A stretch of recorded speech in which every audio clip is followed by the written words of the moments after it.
હાલ અત્યારે આપણે આજી, નિયારી અને ભાદર, આ ભાદરની અંદર આપણી પાસે અત્યારે 24 ફૂટ પાણી છે. આજીની અંદર પણ આપણે 24.24 ફૂટ પાણી છે અને નિયારીની અંદર 19.5 ફૂટ પાણી છે હાલની તકે.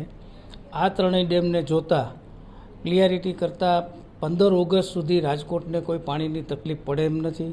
અને હર વર્ષની જેમ અત્યારે પણ જે કંઈ આપણે વરસાદ પડ્યો છે એના હિસાબે ડેમની ઉપરના ચેક ડેમ બધા જ આપણે ભરેલા છે.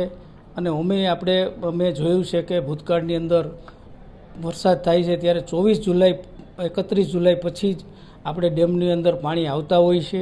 એટલે 15 ઓગસ્ટ સુધી રાજકોટને કોઈ પીવાની પાણીની તકલીફ નથી.